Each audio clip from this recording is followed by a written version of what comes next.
ಮಾನವ ಧರ್ಮಕ್ಕೆ ಜಯವಾಗಲಿ. ಧರ್ಮದಿಂದಲೇ ವಿಶ್ವಕ್ಕೆ ಶಾಂತಿ ಎಂದ ಜಗದ್ಗುರು ಶ್ರೀ ರೇಣುಕಾಚಾರ್ಯರ ಅರ್ಥಪೂರ್ಣವಾದ ಜಯಂತಿ ಆಚರಣೆ. ಕೊಪ್ಪಳ ಜಿಲ್ಲೆಯ ಯಲಬುರ್ಗಾ ಪಟ್ಟಣದ ಮುಗ್ಗಿ ಬಸವೇಶ್ವರ ದೇವಸ್ಥಾನದ ಆವರಣದಲ್ಲಿ ತಾಲೂಕು ವೀರಮಹೇಶ್ವರ ಜಂಗಮ ಸಮಾಜದ ವತಿಯಿಂದ ಹಮ್ಮಿಕೊಂಡಿದ್ದ ಜಗದ್ಗುರು ರೇಣುಕಾಚಾರ್ಯರ ಜಯಂತ್ಯೋತ್ಸವ ಕಾರ್ಯಕ್ರಮ ಜರುಗಿತು.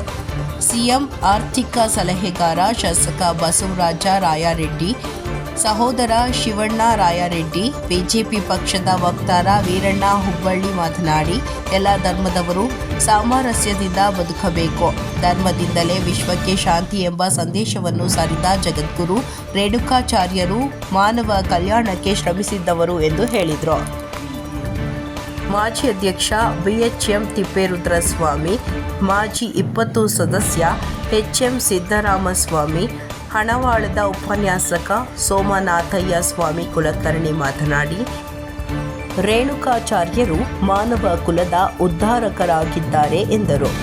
ಈ ಮೊದಲು ಬೆಳಿಗ್ಗೆ ಕುಂಭಮೇಳದೊಂದಿಗೆ ರೇಣುಕಾಚಾರ್ಯರ ಭಾವಚಿತ್ರ ಮೆರವಣಿಗೆಗೆ ಚಾಲನೆ ಹಾಗೂ ಸಮಾರಂಭದ ದಿವ್ಯ ಸಾನ್ನಿಧ್ಯವನ್ನು ಪಟ್ಟಣದ ಸಂಸ್ಥಾನ ಹಿರೇಮಠ ಸಿದ್ದರಾಮೇಶ್ವರ ಸ್ವಾಮೀಜಿ, ಶ್ರೀಧರ ಮುರಡಿ ಹಿರೇಮಠ ಬಸವಲಿಂಗೇಶ್ವರ ಸ್ವಾಮೀಜಿ ಸಾನ್ನಿಧ್ಯ ವಹಿಸಿ ಆಶೀರ್ವಚನ ನೀಡಿದರು.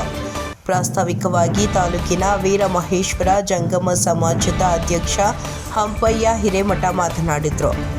ಸಮಾರಂಭದಲ್ಲಿ ಬ್ಲಾಕ್ ಕಾಂಗ್ರೆಸ್ ಅಧ್ಯಕ್ಷ ಕರಿಬಸಪ್ಪ ನಿಡಗುಂದಿ, RDCC ಬ್ಯಾಂಕ್ ನಿರ್ದೇಶಕ ಶೇಖರಗೌಡ ಉಳ್ಳಾಗಡ್ಡಿ, ಪಟ್ಟಣ ಪಂಚಾಯಿತಿ ಅಧ್ಯಕ್ಷ ಅಂದಯ್ಯ ಕಳ್ಳಿಮಠ, ಡಾಕ್ಟರ್ ಅಂದಾನಯ್ಯ ಶಾಡಲಗೇರಿ ಮಠ, ಆನಂದ ಉಳ್ಳಾಗಡ್ಡಿ, ಹಾಲುಮತ ಸಮಾಜದ ಅಧ್ಯಕ್ಷ ವೀರನಗೌಡ ಪಾಟೀಲ್, ಶಿವಕುಮಾರ ನಾಗಲಾಪುರಮಠ ಸಂಘದ ಅಧ್ಯಕ್ಷ ಶರಣಯ್ಯ ಸಾರಗಾಣಚಾರ, ಸಂಗಯ್ಯ ಹಿರೇಮಠ, ಕೊಪ್ಪಳದ ಹಂಪಯ್ಯ ಮುತ್ತಗಲ್, ಬಸವರಾಜ ಗುಳಗುಳ್ಳಿ, ಬಸವರಾಜ ಮಠದ ಕಲ್ಲನಗೌಡ ಪಾಟೀಲ್, ದಯಾನಂದ ಹಿರೇಮಠ, ಮಾಂತೇಶ ಹಿರೇಮಠ ಸೇರಿದಂತೆ ಜಂಗಮ ಸಮಾಜದ ಸರ್ವ ಮುಖಂಡರು ಸದಸ್ಯರು ಭಾಗವಹಿಸಿದ್ರು.